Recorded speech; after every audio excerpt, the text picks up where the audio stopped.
Arnault, the world's richest man. The biggest influence on fashion today. He is one of the most important businessmen in the world, certainly the most important in France right now. The CEO and largest shareholder of the largest fashion conglomerate in the world today.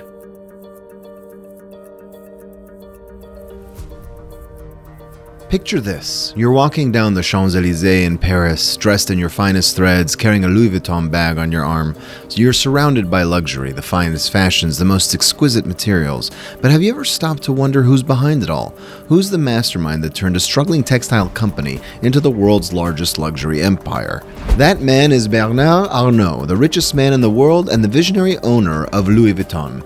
From his humble beginnings to his current status as a fashion icon and business tycoon, this is the story of the incredible rise of Bernard Arnault. Join us as we take a closer look at the life and career of this enigmatic billionaire and discover the secrets behind his success. Bernard Arnault, one of the most successful and influential businessmen in the world today, was born into a family of industrialists on March 5, 1949, in the northern French city of Roubaix. His father, Jean Arnault, was the owner of a successful civil engineering and construction company, while his mother, Marie-Joseph Savinel, was a homemaker. Growing up, Arnault was surrounded by the world of business and entrepreneurship. His family instilled in him a strong work ethic and a drive to succeed, which would serve him well throughout his career. As a child, he was fascinated by the world of fashion and design, and he would often sketch designs for clothing and accessories. Arnault received an excellent education, attending some of the best schools in France. He completed his primary education at the Lycée Faidherbe in Lille, where he excelled academically. He then went on to study at the prestigious École Polytechnique in Paris, where he earned a degree in engineering. After completing his studies, Arnault joined his father's construction business, where he gained valuable experience and learned the ins and outs of the industry. He quickly proved himself to be a talented and innovative businessman, and in 1971 he founded his own company, Philanthropy, which specialized in selling construction materials. Arnault's time at Philanthropy was a turning point in his career. Under his leadership, the company expanded rapidly, becoming one of the largest companies in its sector in France. Arnault's innovative approach to business and his dedication to customer service were key factors in the company's success. However, Arnault's ambitions did not stop at the construction industry. Bernard Arnault's acquisition of Boussac, a struggling textile company, in 1984 marked the beginning of his transformation of the French fashion industry.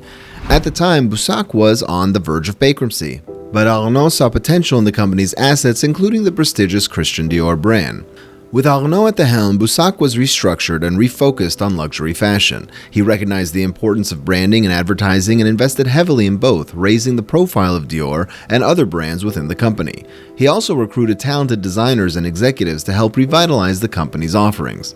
In 1984, French entrepreneur Bernard Arnault made a bold move that would change the luxury industry forever. He purchased the iconic fashion house of Christian Dior, which at the time was struggling financially. This acquisition marked the beginning of Arnault's ambitious plan to consolidate the fragmented luxury industry under one company. Soon after the purchase of Dior, Arnault began acquiring other luxury brands, including Celine, Loewe, Givenchy, and Kenzo. He then consolidated these brands under a single umbrella company which he named LVMH, Moet Hennessy Louis Vuitton. LVMH quickly became the world's largest luxury conglomerate with a portfolio of over 70 brands that spanned the fashion, leather goods, watches, jewelry, and perfume industries. Some of the most notable brands in the LVMH portfolio include Louis Vuitton, Fendi, Bulgari, and Sephora. Arnault's strategy was to acquire struggling luxury brands and then turn them around through his expertise in management and marketing. He believed that by consolidating these brands under one company, he could achieve economies of scale and streamline production processes, resulting in greater efficiency and profitability. One of Arnault's most significant acquisitions was his 2011 purchase of Italian jewelry brand Bulgari. This acquisition helped to strengthen LVMH's presence in the high-end jewelry market and provided the company with access to Bulgari's extensive distribution network. Under Arnault's leadership, LVMH has continued to expand its reach and influence within the luxury industry. In 2020, the company acquired American luxury jeweler Tiffany & Co. in a $16.2 billion deal, which was one of the largest luxury brand acquisitions in history. Today, LVMH is considered one of the most powerful and influential companies in the luxury industry, with a market capitalization of over 404.88 billion euros. Arnault's vision and leadership has been instrumental in building the company's success and establishing it as a dominant force within the global luxury market. Bernard Arnault, the billionaire businessman and founder of LVMH, has been no stranger to controversy throughout his career. Some of the most significant controversies surrounding Arnault involve accusations of tax evasion and his close relationship with French President Emmanuel Macron. In 2012, Arnault faced intense scrutiny over his tax affairs after it was revealed that he had applied for a Belgian citizenship. The move was widely seen as an attempt to avoid paying high taxes in France, where he was already one of the wealthiest individuals. Arnault denied that he was seeking to evade taxes and claimed that the move was motivated by personal reasons, such as his ties to Belgium, where he was born. The controversy led to widespread public outrage, with many accusing Arnault of putting his own financial interests ahead of those of the country. The French government responded by proposing new tax laws that would require wealthy individuals to pay higher taxes on their income and assets. In 2018, Arnault once again found himself at the center of controversy after it was revealed that he had made a substantial donation to Emmanuel Macron's presidential campaign. The donation, which was reportedly worth over 300,000 euros, raised questions about the close relationship between the billionaire businessman and the French president.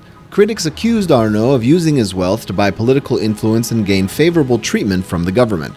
They pointed to the fact that Macron had recently enacted policies that were favorable to the wealthy, such as the repeal of the wealth tax and the introduction of a flat tax rate on capital gains.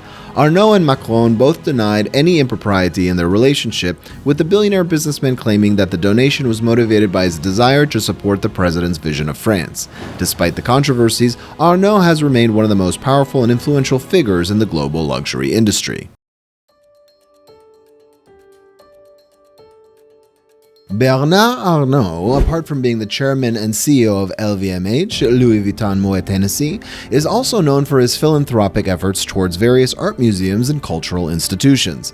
Arnault has been a major supporter of the arts for several years and has made significant contributions to the cultural sector.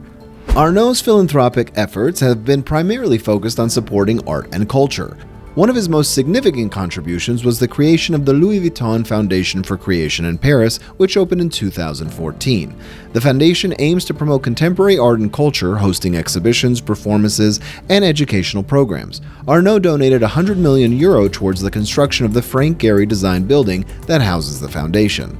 In addition to the Louis Vuitton Foundation, Arnault has also made substantial contributions to other cultural institutions. He donated €10 million to the Palace of Versailles in 2011 to help fund the restoration of the palace's royal gate. Arnault has also donated funds to the Musée des Arts Modernes de la Ville de Paris, the Fondation Cartier pour les Arts Contemporains, and the École des Beaux-Arts in Paris. In the United States, Arnault has made significant contributions to the arts as well. In 2019, he donated $226 million to the renovation of the historic La Samaritaine department store in Paris, which will include a new art museum. He also donated to the Museum of Contemporary Art in Los Angeles and the Fondation de la Haute Horlogerie in Switzerland. Overall, Arnault's philanthropic efforts towards art museums and cultural institutions have helped promote the arts and culture worldwide. His donations have helped fund the construction of new cultural spaces, as well as the restoration and renovation of historic buildings, ensuring that future generations will have access to these valuable cultural resources. To wrap up, the rise of Bernard Arnault and the Louis Vuitton empire is a remarkable story of ambition, hard work, and innovation. From humble beginnings to becoming one of the richest people in the world, Arnault's journey is an inspiration to many. The success of the Louis Vuitton brand is a testament to the power of quality, craftsmanship, and staying true to your brand identity. We hope this story has inspired you to pursue your dreams and to never give up on your goals. We would love to hear your thoughts on this incredible story, so please leave a comment below and let us know what you think.